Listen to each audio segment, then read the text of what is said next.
Hi. Hi. This is a tribute to science fiction authors. I hope you can see the pictures. Before we ever had information received by a satellite dish from a satellite in space, and before we ever cloned a sheep, and before a robot ever killed anybody, it happened in a science fiction story.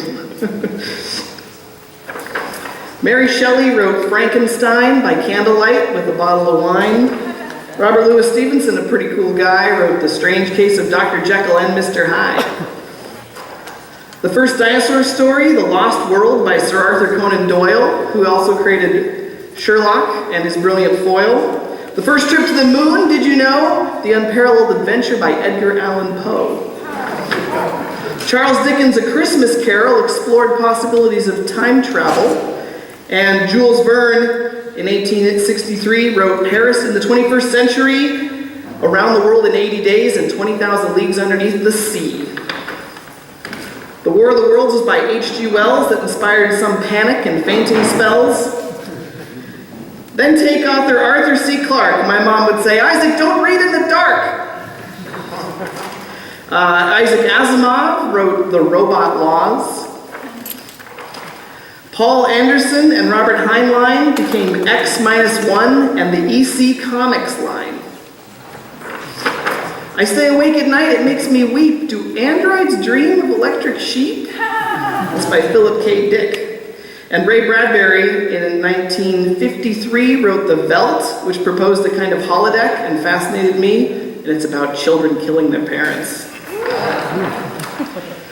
Ursula K. Le Guin gave us Earthsea, and Octavia E. Butler wrote Bloodchild, and sci-fi conventions are a great place to meet friends, and cosplay and fan fiction can get really wild.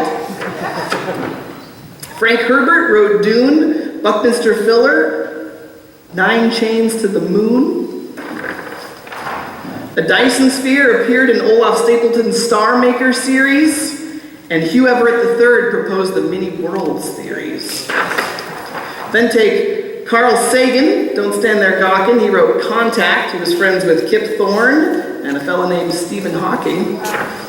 Kurt Vonnegut Jr. was a product of his time, wrote Pat's Cradle and Slaughterhouse-5. Edwin Abbott wrote Flatland, challenging what it meant to be alive.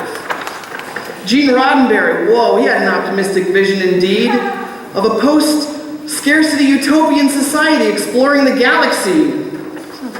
Rod Serling brought horror to American homes at the Twilight Zone like it was his mission, and Douglas Adams brought satire into the world of science fiction. I hope that I will see some of you at UConn. It's going to be next weekend at the fairgrounds, and it's the 10th and 11th, and on the 11th, Trek Theater is presenting a special presentation, a redo of the show that we did this summer called The Inner Light. And that'll be at 2 or 3 p.m. on the 11th on the Sunday. So it'd be really cool to see you there. Bye-bye.